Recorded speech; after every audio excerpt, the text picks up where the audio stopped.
Romanos capítulo de número 8, a partir do versículo de número 31. Nós estamos pregando uma série de sermões, cujo tema desses sermões da série são as doutrinas da graça, ou a doutrina da graça, como os irmãos preferirem. Graça é pela qual somos salvos. Pela graça somos salvos. E isso é por meio de fé. Se nós não produzimos fé e dependemos da graça para a salvação, voltamos ao velho quesito de que a salvação da nossa alma é 100% responsabilidade e obra do Senhor. Nós não merecíamos, nós não conhecíamos, na verdade nós nem sabíamos da existência dela, mas essa graça nos alcançou e é por isso que estamos aqui. Amém, queridos? Então, hoje é o segundo domingo. João Paulo sempre me pede que título eu coloco. Então, as doutrinas da graça, parte 2. Semana passada nós fizemos uma introdução. E hoje, essa parte 2 tem o título: Ele nos dá graciosamente todas as coisas. Vamos dizer juntos? Ele nos dá. Repitam depois que eu disser. Ele nos dá graciosamente todas as coisas. Amém. Creiam nisso. Romanos 8, de 31 em diante. Ainda tem alguém procurando? Enquanto todos encontram, quero falar. Esses jovens bonitos aqui na frente são os jovens que estão conosco desde a madrugada da quinta-feira. São jovens da Jocum. Eles são missionários, vieram da base lá de Curitiba, mas tem gente aqui de vários estados brasileiros, pelo menos Minas Gerais. Minas Gerais tem? Tá, tem um mineiro, é. Minas, Paraná, São Paulo, Bahia e Acre. Olha, um acriano. Se vocês nunca viram um acriano na vida, tá lá um, ó. Exatamente, o povo lá é bonito daquele jeito. Povo normal, que nem nós mesmos. É muito raro ver alguém do Acre por aqui, né? Mas está ali um. Também do Paraná não é muito normal ver alguém por aqui, né? Mas tem aqui dois, né? Duas, são duas paranaenses, um casal de paranaenses. Muito bem, Alan. Após a pregação, que não será muito longa, eles vão apresentar uma peça. E depois dessa peça nós vamos tomar a ceia. E eu peço às crianças que se comportem e aos adultos, aos homens, os senhores e as senhoras que compreendam a peça. Como é que eu digo, Vivi? É um tanto espalhafatosa? Ela é meio participativa, meio interativa. Então, por favor, não vão ficar escandalizados nem chateados. O objetivo é nobre e os irmãos vão entender. Não se assustem com nada, faz parte. É bom que a gente vai quebrando um pouco do gelo e vendo que várias são as formas de apresentar o Evangelho. A multiforme sabedoria de Deus se manifesta em muitas facetas e ações de inteligência nós também para anunciar o Senhor Jesus. Amém, queridos? Então, logo depois da mensagem vem a peça, depois da peça a ceia. Romanos 8, de 31 em diante, diz assim: Que diremos, pois, à vista destas coisas? Se Deus é por nós, quem será contra nós? Aquele que não poupou o seu próprio filho, antes por todos nós o entregou, porventura não nos dará graciosamente com ele todas as coisas? Quem intentará acusação contra os eleitos de Deus? É Deus quem os justifica. Quem os condenará? É Cristo Jesus, quem morreu, ou antes, quem ressuscitou, o qual está à direita de Deus e também intercede por nós. Quem nos separará do amor de Cristo? Será tribulação? Ou angústia? Ou perseguição? Ou fome? Ou nudez? Ou perigo? Ou espada?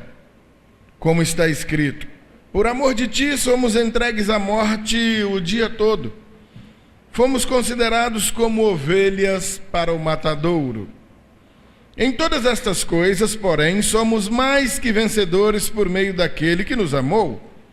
Porque estou bem certo de que nem a morte, nem a vida, nem os anjos, nem os principados, nem as coisas do presente, nem do porvir, nem os poderes, nem a altura, nem a profundidade, nem qualquer outra criatura poderá nos separar do amor de Deus, que está em Cristo Jesus, nosso Senhor. Amém? O versículo 31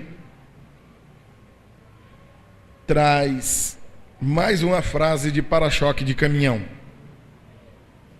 Se Deus é por nós, quem será contra nós? Não é verdade? E realmente Deus é por nós, amém, amados? Ora, o que seria de nós se não fosse, né? Onde estaríamos não fosse o cuidado do Senhor por nós? O que seria de mim, o que seria de você, se por um segundo sequer o Senhor deixasse de olhar por nós? A palavra de Deus diz que o sol nasce sobre justos e injustos, que a chuva cai sobre justos e injustos. As bênçãos naturais dessa terra estão acessíveis a qualquer ser humano. Prova disso quantas pessoas cruéis, perversas, maldosas desfrutam de benefícios nessa terra que são às vezes até injustificáveis para nós. Como um traficante de drogas, responsável pela morte de centenas e milhares de pessoas, responsável pelo fracasso e a perturbação de milhares de famílias vítimas dessas mesmas drogas, podem desfrutar de conforto, segurança, prazeres nessa terra, se não for pela natural bênção do Senhor derramada sobre qualquer pessoa que vem a este mundo. Não obstante, todos eles vivem a incerteza do amanhã, tal qual eu e você, com uma pequena diferença à qual a gente vai se referir já já. Ninguém tem segurança nessa terra quanto a coisa alguma. A gente está aqui planejando que vai chegar em casa, comer, ver um pedaço do Fantástico, né? Beber um gole d'água, deitar, dormir e amanhã levanta e vai trabalhar. Tem gente que inclusive já até fritou o bife, está escondido em algum lugar para o gato não roubar, né? E está aqui pensando, meu bife está lá, quando eu chegar vou dar no meio dele. Mas nós não temos certeza nem se chegamos em casa. Mas ainda vivemos mediante essas esperanças. Se Deus é por nós, quem será contra nós? Ora, queridos, os versículos anteriores, do 26 até o 30, pelo menos, Paulo está falando aos romanos acerca de uma intercessão do Espírito em nosso favor, lembrando até que nós não sabemos nem orar, está lá no versículo de 26, não sabemos nem orar como convém. É interessante que o apóstolo Paulo está colocando a ele mesmo, ele está se colocando nesse rol, porque nós nem sabemos orar como convém. É interessante quando eu peço para alguém orar, irmão, faça uma oração, e diz, pastor, eu não sei orar. Eu falei, então nós empatamos, porque a Bíblia diz que ninguém sabe, logo eu também não sei.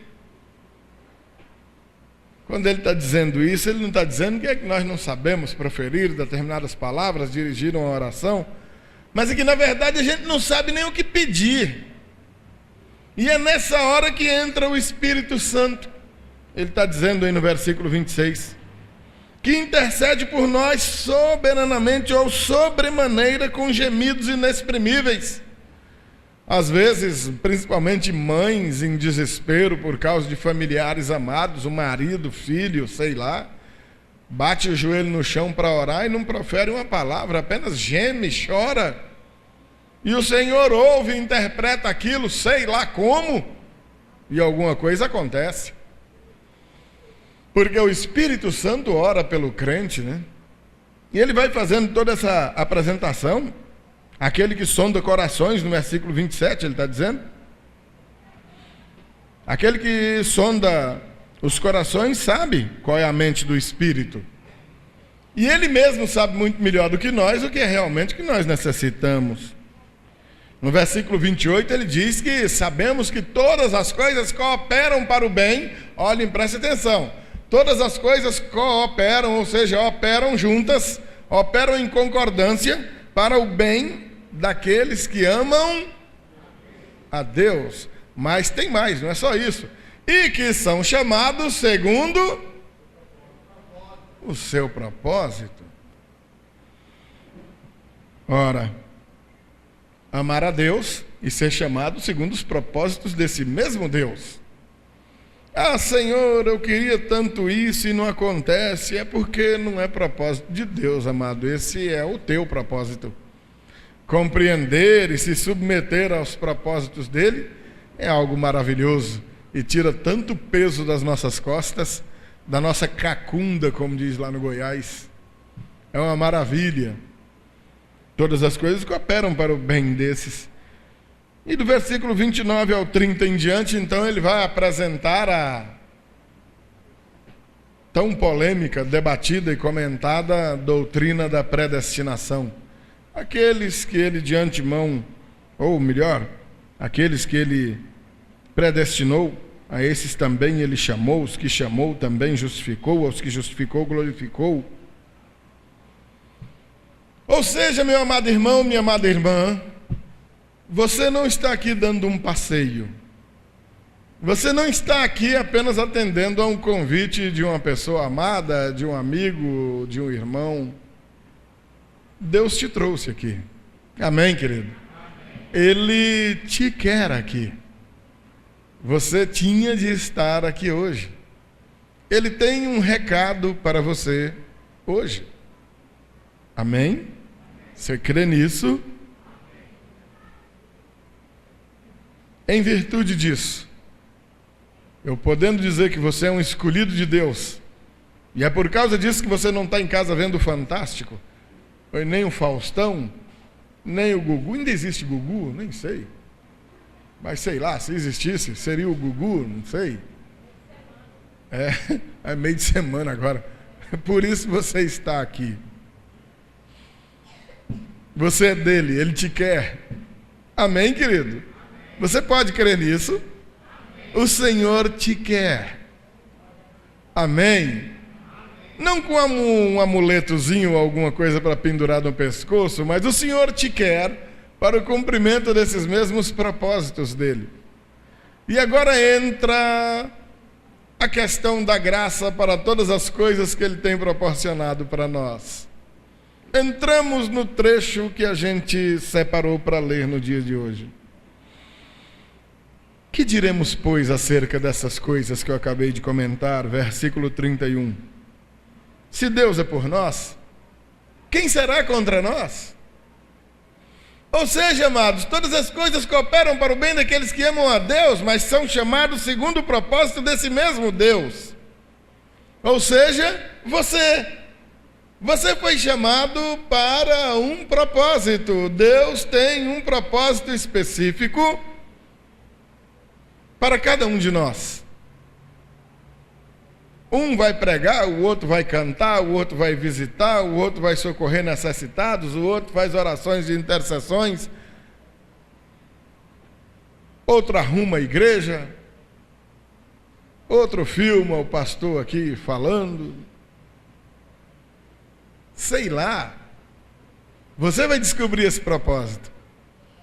O certo, amado irmão, é que sempre haverá oposição. Para que você leve uma vida justa, uma vida reta, diante de Deus e mantendo um testemunho maravilhoso também diante dos homens, para que você leve uma vida de santidade, condizente com a vida de alguém que conheceu o Evangelho, que se converteu ao Senhor Jesus Cristo, oposições sempre existirão. Sempre se levantarão opositores. Uma hora uma pessoa, outra hora outra pessoa, outra hora uma instituição, outra hora você mesmo, uma situação de aperto. Sei lá quantas coisas poderão ser, mas sempre haverá alguma coisa querendo colocar um impedimento para que você não cumpra adequadamente a vontade de Deus. Para que você, como um eleito de Deus, não cumpra cabalmente com aquilo para o qual Ele tem te designado. É uma grande tentação que há sobre a vida dos servos de Deus o manterem-se fiéis. Não é à toa que a palavra vai dizer lá no final que aquele que perseverar até o fim, então este é o que será salvo. E para que esta perseverança se confirme, é indispensável que o próprio Senhor seja esse que te sustenta. Por que vocês enxergam, contemplam, têm notícia de tanta gente desistindo pelo caminho, de tanta gente caindo pelo caminho, de tanta gente abandonando o caminho do Senhor Jesus? Tentaram levar a coisa na força do próprio braço e não na força do Senhor. Estão entendendo, amados? Na força do próprio braço não dá, não vai.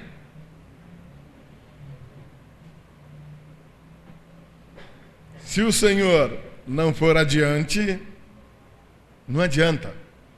Se o Espírito Santo não nos capacita para isso, não adianta. Se o camarada não é mesmo um eleito de Deus, se ele não foi mesmo chamado pelo Senhor, ele será um maravilhoso religioso. Religiosamente ele vai ser uma maravilha. Espiritualmente, poderá ser um religioso louvável. Rapaz, você viu fulano de tal? Que cara religioso. Pois é, rapaz, não é que é mesmo? E de repente passa-se algum tempo e você recebe a notícia: lembra do fulano? Lembro. Pois é, rapaz, era uma grande decepção. Voltou atrás, abandonou o caminho, incorreu em tal pecado, abandonou a família, arrumou um amante, roubou os objetos da igreja e deu no pé, desapareceu, assassinou alguém.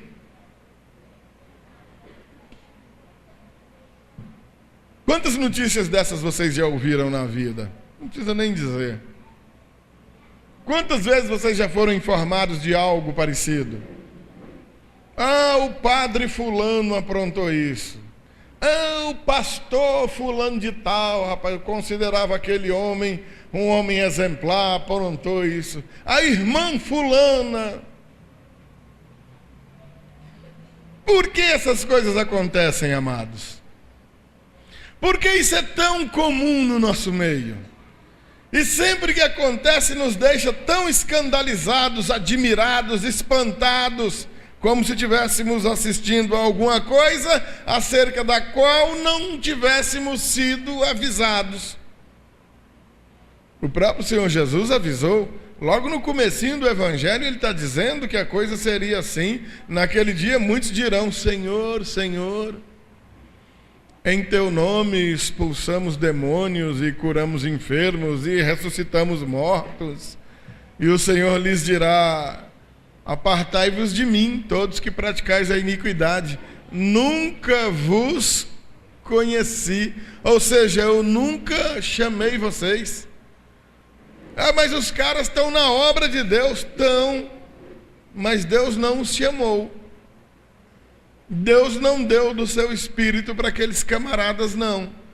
Pastor, mas como é que eles faziam? Em nome de Jesus. Então Deus estava usando eles? Não, eles é quem estavam usando Deus.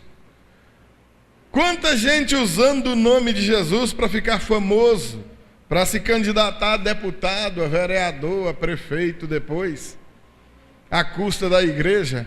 Quantos pastores têm empenhados em lotar a igreja para que nas próximas eleições se valha dos votos de suas ovelhas e, consequentemente, de seus familiares para se eleger a alguma coisa?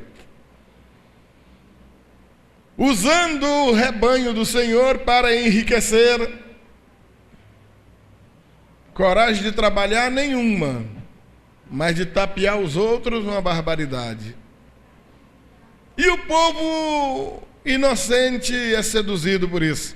O camarada tem um jeito simpático, bonito de falar, envolvente.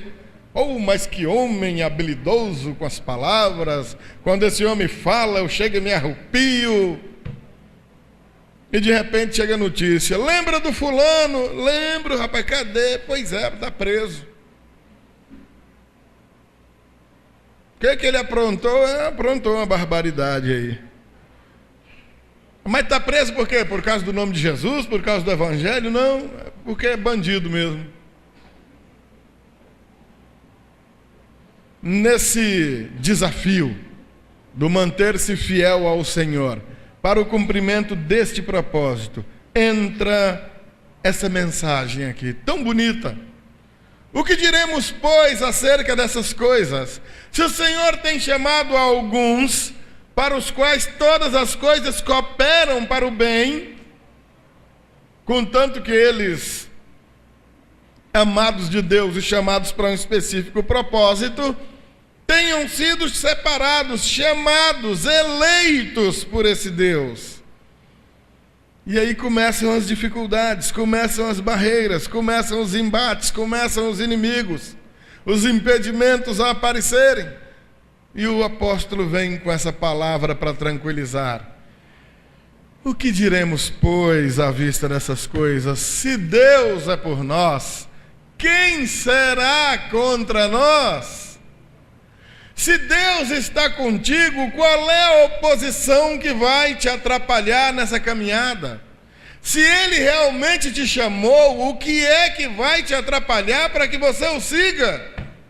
Se Ele tem te comissionado para um determinado fim, o que é que vai colocar impedimento nisso? Se Ele te chamou para ser santo, você pode ser santo. Não é porque você é bonito nem inteligente, mas porque Ele mesmo vai te capacitar para isso. Amém, queridos?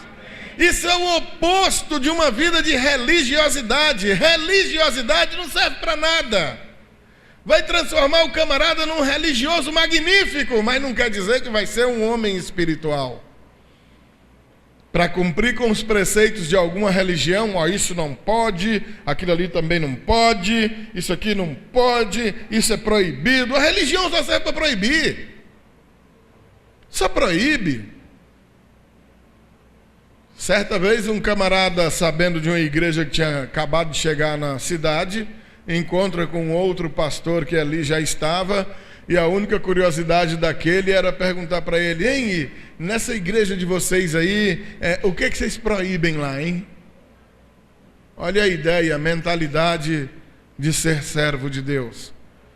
A mulher não pode cortar o cabelo, a mulher não pode usar roupa sem manga, a mulher não pode usar uma calça, a mulher não pode depilar o sovaco, e por aí vai. E eles chamam isso de espiritualidade. O homem não pode deixar a barba crescer, o homem não pode andar de bermuda. Tem até uns abestados que me chamam de falso profeta porque eu ando de bermuda na rua. O homem não pode usar uma camiseta, um pastor não pode pregar sem gravata. Onde já se viu um absurdo desse? Porque eles têm isso por espiritualidade. Uma gravata é mais espiritual do que eu. O que diremos, pois, acerca destas coisas? Se Deus é por nós, quem será contra nós, amados? Se Ele está te chamando, é porque é para você ir. Se Ele está dizendo que você pode, é porque você pode. Não é na força do teu braço, é porque Ele está fazendo possível. Amém, amados? Se Deus é por nós, quem será contra nós? Versículo 32.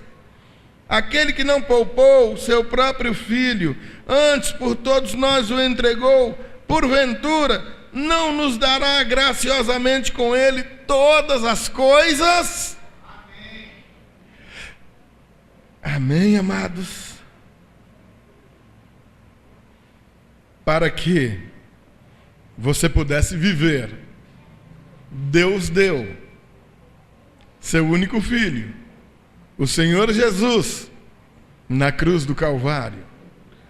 O inocente morrendo pelo pecador, o justo morrendo pelo injusto, o bom morrendo pelo ruim.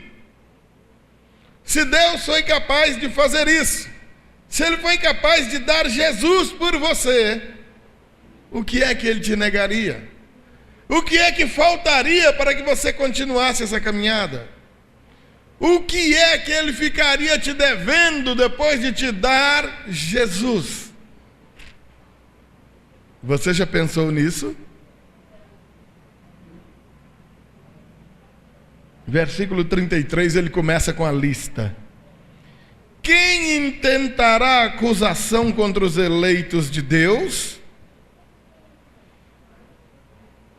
Grande empecilho na nossa vida, na nossa caminhada de fé, são as acusações que nos fazem.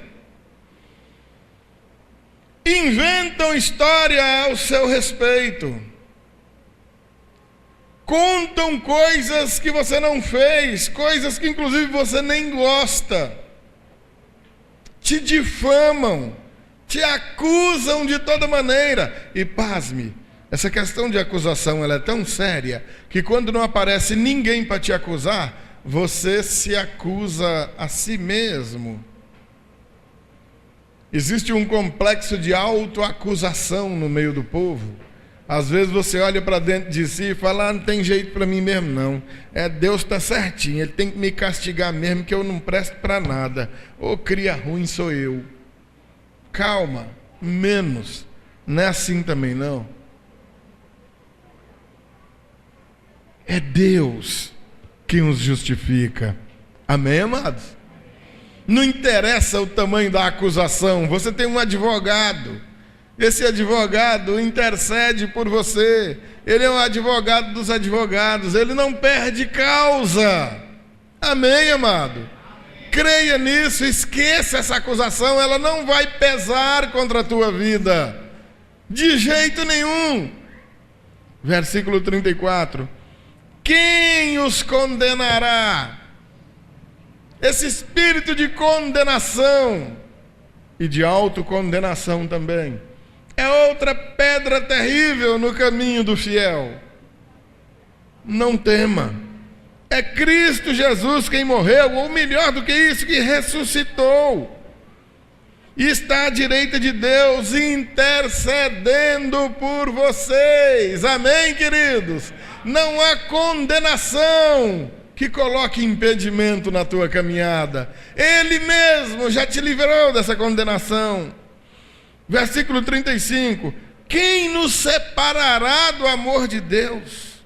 Quem nos separará do amor de Cristo? Aí ele coloca aí uma baita de uma lista. Será tribulação? Angústia? Perseguição? Fome? Nudez? Perigo? Espada? Como está escrito, presta atenção, amados. Por amor de ti somos entregues à morte o dia todo, fomos considerados como ovelhas para o matadouro. Pessoal que foi criado na roça, ai nós, Eximar, aí é só para nós que somos meninos do mato. Esses meninos da cidade não sabem, o Wilson também sabe. A ovelha morre sem dar um berrinho sequer, caladinha. Aí puxando a bichinha pela corda para levar para matar, ela vai ali se arrastando, mas vai quietinha. Puf, o cabo dá uma pancada na bichinha, corta o pescocinho dela, ela morre caladinha, não diz nada. Não reage. Morre fácil. Literalmente, um bichinho no caminho da morte, contra a qual ele nada pode fazer. Uma morte simplesmente inevitável. E a palavra de Deus está dizendo que somos nós, os eleitos do Senhor nessa fila, entregues à morte o dia todo ou todo dia, considerados como ovelha para o matadouro, mudos, calados. Abrimos a boca para falar do amor de Deus, mas não para se queixar da morte iminente, dessa que vai chegar para todo mundo, queira ou não queira, goste ou não goste. Pastor, eu não quero morrer não, eu também não. E adianta? Eu vou fugir. Fuja. Vou me esconder dela, vai. Quando você descobrir onde é esse esconderijo, tu me liga de lá para eu ir também. Não há como. E nenhuma dessas coisas, nem a convicção da morte vai nos separar do amor de Cristo. Ele graciosamente tem nos sustentado, tem dado força para nós, para que tudo isso seja suportável. Isso também é graça de Deus. Amém, amados? Pastor, mas eu tenho medo. Eu também tenho. Pastor, eu não tenho coragem de encarar a morte, não. Eu também não tenho, não. Mas não perco meu sossego por causa dela. Ela é inevitável. Agora, a boa notícia é que esse Senhor, que graciosamente provê todas as coisas, provê também para seus eleitos a vida eterna. Amém, amados? De modo que quando essa vidinha aqui, desses seres humaninhos, se acabar, passamos a uma vida eterna que não tem fim. Uma vida literalmente eterna, ao lado do nosso Senhor e Salvador Jesus Cristo. Amém, amados? Vida essa destinada a esses que Ele elegeu, esses que Ele mesmo tem capacitado, esses que Ele graciosamente tem dado todas as coisas para que Ele se sustente de pé e andando nesse caminho rumo à vida eterna com o Senhor. Amém, amados? Lembra-se que o sol nasce sobre justos e injustos, a chuva cai sobre justos e injustos, mas todo mundo sabendo que esses dias uma hora se acabam. O que é que coloca entre nós e os outros uma diferença fundamental? É que nós temos a convicção de que a nossa vida continua. Aquele que está em Cristo já passou da morte para a vida. Amém, amados? Já vive eternamente. É acabando essa vida e uma libertação para sempre começando. Diferente daquele que não tem esperança nenhuma, que vive uma vida atribulada agora e ainda tem uma eternidade de tormentos. Oh, meu Deus, separado definitivamente do Senhor Jesus. Aí que é dureza, hein? Versículo 38. Porque eu estou bem certo de que nem a morte, a morte não pode nos separar dele, nem a vida futura e nem essa que nos engana agora, que nos faz crer que está tudo tão bem, esse mundo é tão lindo e maravilhoso que eu quero ficar aqui para sempre. Não adianta. Nem a morte, nem a vida, nem os anjos, nem os principados, nem as coisas do presente, nem as coisas do futuro, nem os poderes, nem a altura, nem a profundidade, nada poderá nos separar do amor de Deus que está em Cristo Jesus, nosso Senhor. Amém, amados? Por quê? Porque graciosamente, com todas as coisas que Ele já tem derramado sobre nossas vidas, Ele tem provido para nós também coragem. Graça de Deus nos dá coragem. Amém, amados? Graça de Deus aumenta a nossa fé e sustenta essa nossa fé, de maneira que essa fé não desfalece, não nos abandona, não nos deixa sós. Amém, queridos de bom Deus?